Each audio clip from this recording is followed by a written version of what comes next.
નમસ્કાર દર્શક મિત્રો, ગુજરાતી ભાષાની નંબર 1 ચેનલ ડીડી ગિરનારના કૃષિ દર્શન ફોન ઇન લાઈવમાં હું કૃપા ત્રિવેદી આપ સૌનું હાર્દિક સ્વાગત કરું છું. દર્શક મિત્રો, બાગાયતી પાકો જેવા કે ફળ, ફૂલ, શાકભાજી, મરી મસાલા પાકોની ખેતી દ્વારા ખેડૂતો ઘણી સારી આવક પ્રાપ્ત કરતા હોય છે.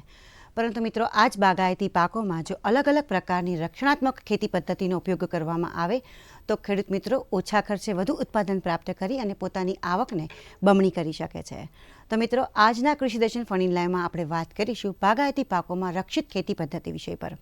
આ વિષય પર વિગતવાર માહિતી અને માર્ગદર્શન આપવા માટે વિષય નિષ્ણાત તરીકે આપણી સાથે ઉપસ્થિત છે પ્રશાંત કેવડિયા સર, કે જેઓ નાયબ બાગાયત નિયામક તરીકે કૃષિ ભવન ગાંધીનગર ખાતે પોતાની ફરજ બજાવે છે. બાગાયતી પાકોમાં રક્ષિત ખેતી પદ્ધતિ આ વિષય પર આપના તરફથી પ્રશ્ન આવકાર્ય છે. પ્રશ્ન પૂછવા માટે આપની પાસે અમારા ફોન નંબર છે જ. આપ અમને ફોન પર પ્રશ્ન પૂછો ત્યારે આપના ટીવીનો અવાજ ધીમો રાખશો, જેથી કરીને અમે આપના પ્રશ્નને સારી રીતે સાંભળી શકીએ. તો વધુ સમય ના લેતા આપણા નિષ્ણાતશ્રીને મળીએ અને જાણીએ આજના વિષયની વિશેષ માહિતી. નમસ્કાર કેવડિયા સાહેબ. નમસ્કાર. કૃષિ દર્શન ફોન ઇન લાઈવ અને સ્ટુડિયોમાં આપનું હાર્દિક સ્વાગત છે. બાગાયતી પાકોમાં રક્ષિત ખેતી પદ્ધતિ આ વિષય પર અમે આપની પાસેથી ઘણી બધી માહિતી મેળવીશું. આપણા દર્શકો પણ ઘણા બધા પ્રશ્નો પૂછીને એમનું સમાધાન મેળવશે. તો પ્રારંભમાં જ પ્રશ્ન કે રક્ષિત ખેતી પદ્ધતિ એટલે શું અને બાગાયતી પાકો માટે એનું શું મહત્વ છે?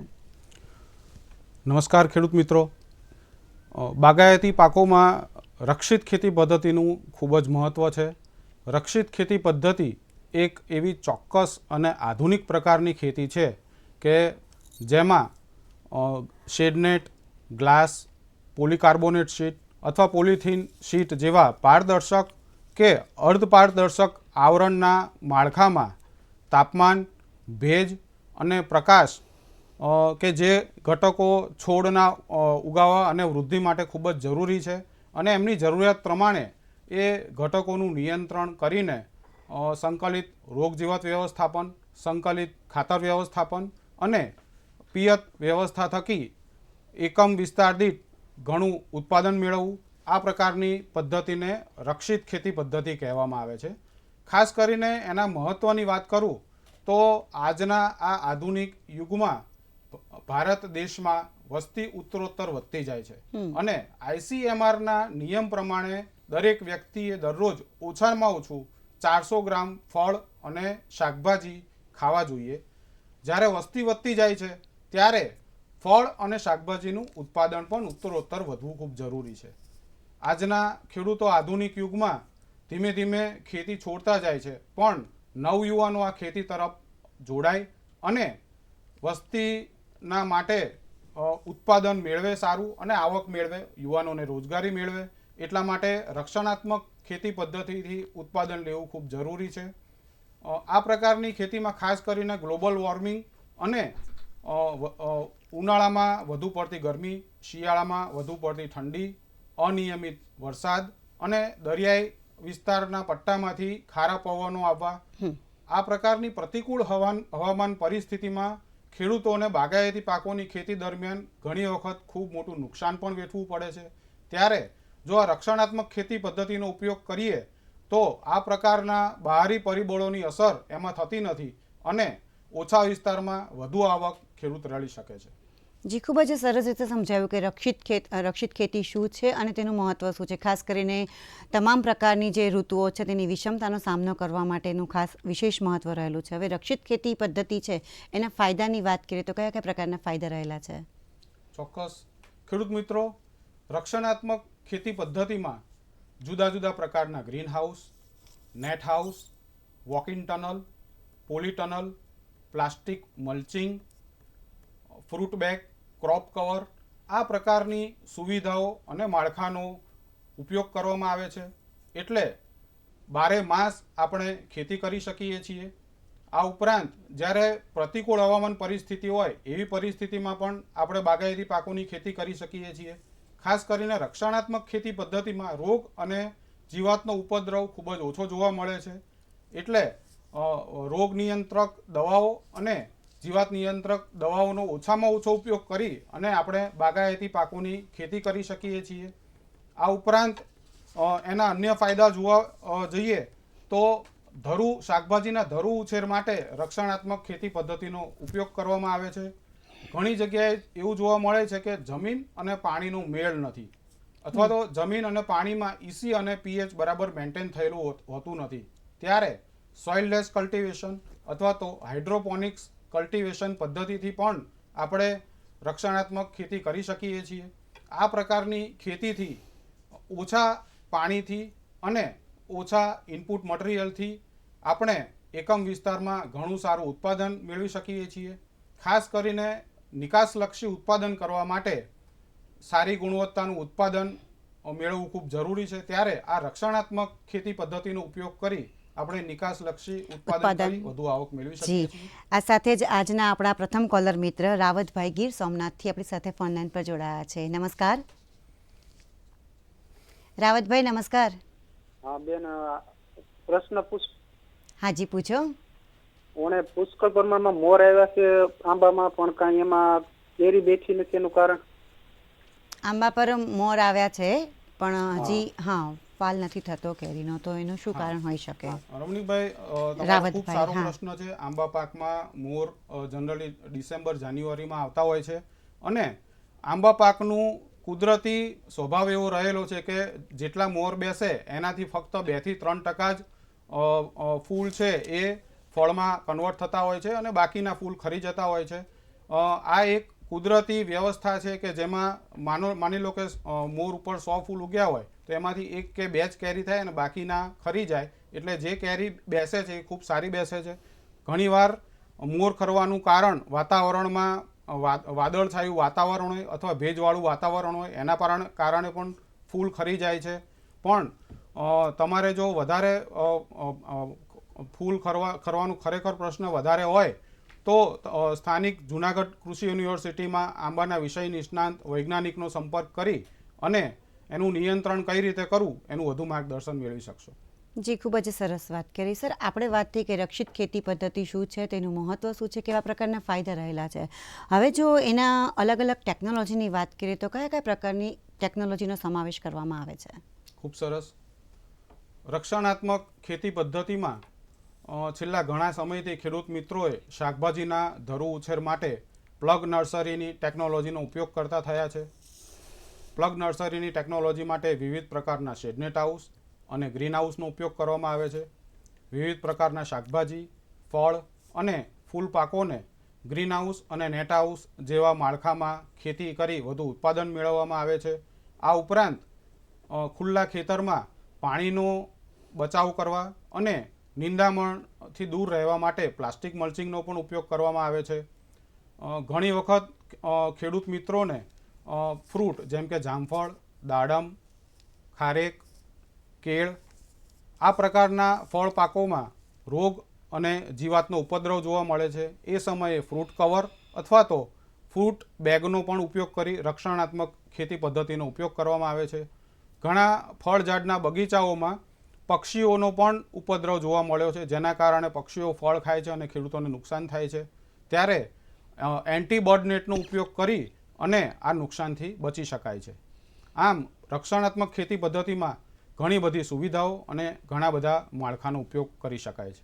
જી દર્શક મિત્રો, આપ જે રહ્યા છો કૃષિ દર્શન ફોન ઇન લાઈવ ને આજે આપણે વાત કરી રહ્યા છીએ બાગાયતી પાકોમાં રક્ષિત ખેતી પદ્ધતિ વિષય પર. આ વિષય પરની ચર્ચા યથાવત છે. સમય થયો છે વિરામનો. મળીએ નાનકડા વિરામ બાદ.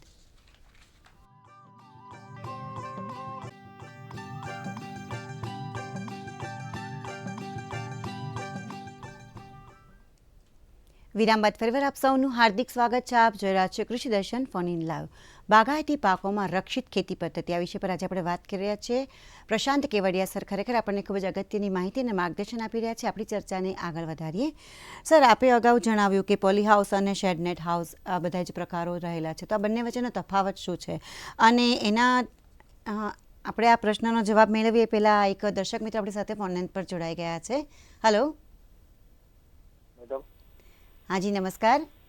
આપણે સાહેબને એ પૂછવા માંગુ છું કે સાહેબ સારી માર્ગદર્શિકા આપે છે, પણ અત્યારે હવે જે સાહેબે આગળ કહ્યું ને કે આપણે વસ્તી વધારો થાય છે, એમ બાપ દાદાના ભાઈઓ હોય એની જમીન ભાગ પડી હોય તો પૂરતા ખાતા નથી, અલગ પડતા હોય, થોડી થોડી જમીન હોય, એટલે પણ એ માટે આપણે રક્ષિત ખેતી કરવાનો ઘણો ઓછો થાય. આપણી પાસે પૈસાનો અવ્યવસ્થા હોય તો સરકાર લોન આપી શકે ડાયરેક્ટ, એમ કે ખાતા તો બધાના ભેગા હોય, બાપા ન લેવા દેતા હોય, દાખલા તરીકે ફેમિલી સાથે હોય.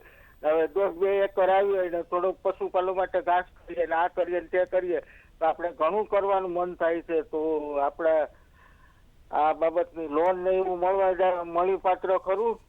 બહુ ઉત્સાહ થાય છે ખેતી કરવાનો, પણ પ્રશ્ન થોડીક નાણાં ભીડને અનુલક્ષમાં મુશ્કેલી પડે છે. જી જી જી, ખૂબ જ સરસ પ્રશ્ન છે કે સરકાર દ્વારા કોઈ સહાય આપવામાં આવે છે ખરી? જી જી, આપણા ખેડૂત મિત્રએ અત્યારે જે ખેડૂતોમાં ખરેખર મુશ્કેલી પડી રહી છે એનો જ પ્રશ્ન પૂછ્યો છે.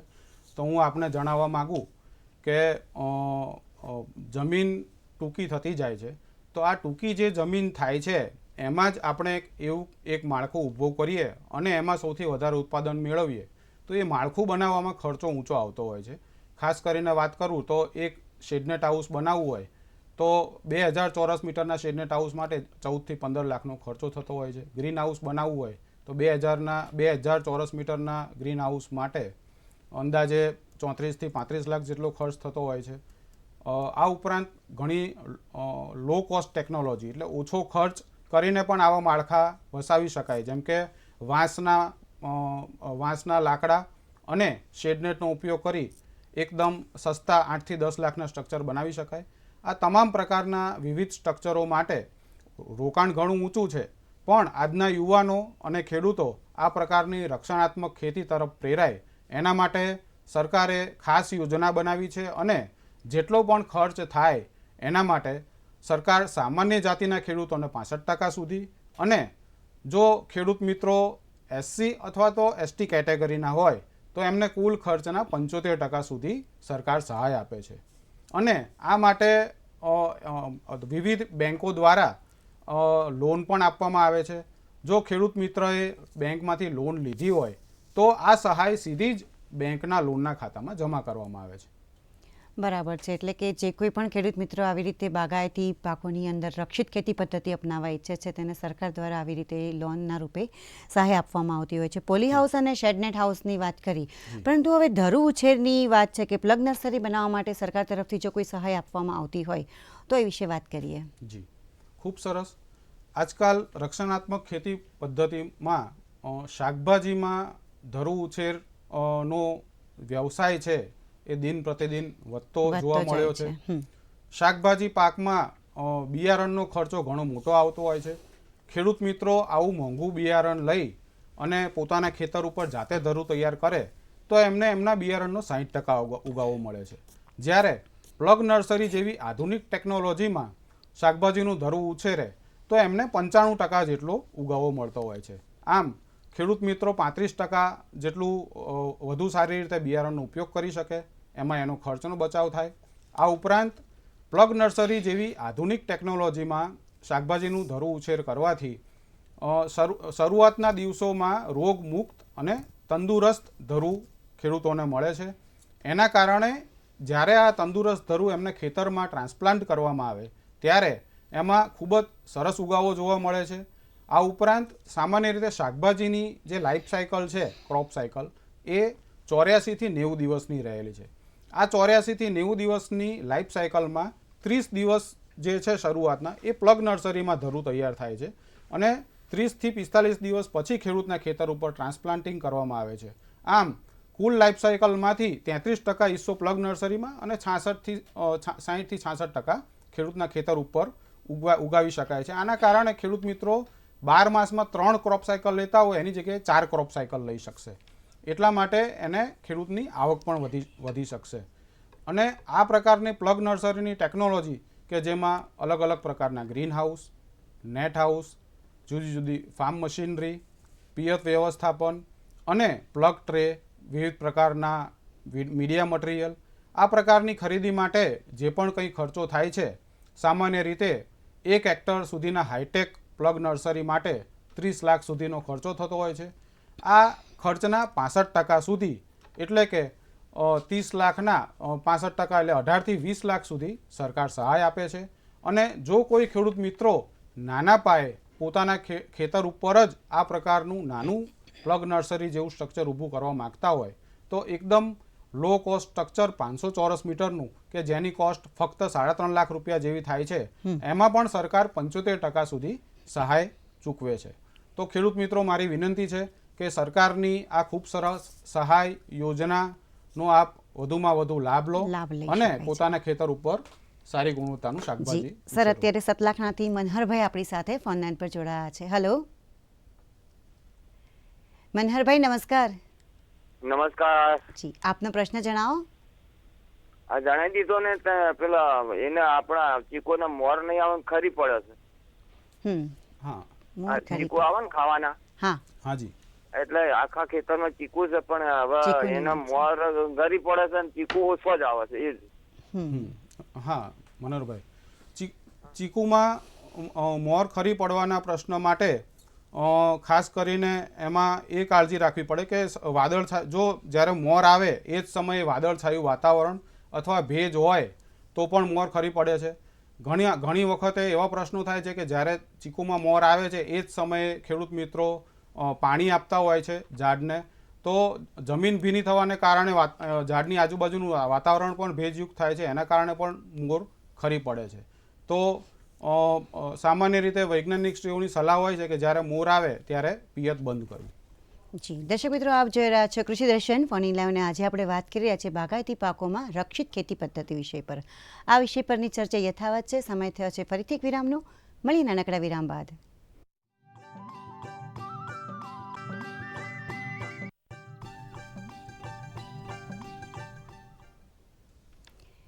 વિરામ બાદ ફરીવાર આપ સૌનું હાર્દિક સ્વાગત છે. આપ જોઈ રહ્યા છો કૃષિ દર્શન ફોન ઇન લાઈવ. બાગાયતી પાકોમાં રક્ષિત ખેતી પદ્ધતિ વિષય પર આજે આપણે માર્ગદર્શન મેળવી રહ્યા છીએ. આપણી ચર્ચાને આગળ વધારીએ. સર, આપણા વ્યુઅર્સના પણ ઘણા બધા કોલ આવી રહ્યા છે, તે લોકો પણ પોતાના પ્રશ્નોનું સમાધાન મેળવી રહ્યા છે. આપે જણાવ્યું કે ઘણા બધા પ્રકારની સહાય મળે છે, તો એમાં જ એમાં આગળ પૂછવું એ પહેલાં આપણી સાથે એક દર્શક મિત્ર રસિકભાઈ ગોંડલથી ફોન લાઈન પર રાહ જોઈ રહ્યા છે. નમસ્કાર રસિકભાઈ. આપણે નેટ હાઉસ બનાવવું છે, તો એના માટે સબસિડી કઈ જગ્યાએ કઈ રીતે લેવી અને કઈ રીતે આનું આયોજન કરવાનું હોય તે વિશે માર્ગદર્શન આપશો. નેટ હાઉસ બનાવવું છે એમને, એના માટે. રસિકભાઈ, ખૂબ સરસ પ્રશ્ન પૂછ્યો.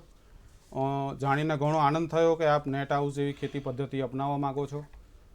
નેટ હાઉસ માં સામાન્ય રીતે 710 રૂપિયા પ્રતિ ચોરસ મીટર જેટલો ખર્ચ થાય છે, અને 1 એકરનું નેટ હાઉસ બનાવીએ તો 24 લાખ ખર્ચ, એની સામે 65% સબસિડી સામાન્ય જાતિના ખેડૂતોને અને 75% જેટલી સબસિડી SC અને ST ખેડૂતોને મળવાપાત્ર છે. આ પ્રકારની સહાય જો મેળવવી હોય તો બાગાયત ખાતાનું એક આઈ ખેડૂત પોર્ટલ છે. એ પોર્ટલ ઉપર અરજી ઓનલાઈન જ કરવાની હોય છે. સામાન્ય રીતે માર્ચ અને એપ્રિલ મહિનામાં આ પોર્ટલ ખુલતું હોય છે. આવનારા નાણાકીય વર્ષ માટે, એટલે કે આવતા વર્ષ માટે એપ્રિલ મહિનામાં આ પોર્ટલ ખુલવાનું છે. તો પોર્ટલ ખુલે એટલે નેટ હાઉસના ઘટકમાં આપ અરજી ઓનલાઈન જ કરી શકશો, આપના મોબાઈલમાંથી પણ કરી શકશો.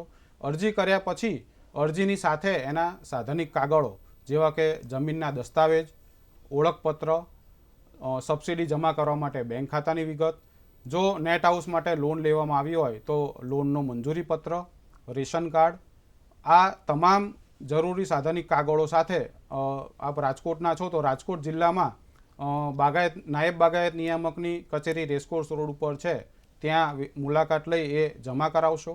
જમા કરાવ્યા પછી અમારા બાગાયત ખાતાના અધિકારી મિત્રો આપને ત્યાં સ્થળ પર આવી માર્ગદર્શન આપશે, અને જ્યારે નેટ હાઉસનું મટીરિયલ આપના ખેતર પર આવશે ત્યારે એનું ચકાસણી કરશે, અને મટીરિયલ ઇન્સ્ટોલ થયા પછી પણ એની ચકાસણી કરી સહાયની રકમ સીધી જ આપના બેંકના ખાતામાં જમા કરવામાં આવે છે.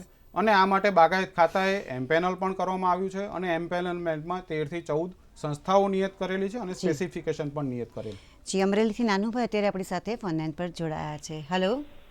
હેલો. હા નાનુભાઈ, બોલો. હવે આપણે 1 વીઘાની અંદર આંબાની કલમો રોપણી કરવી હોય તો કેટલા રોપા જોઈએ?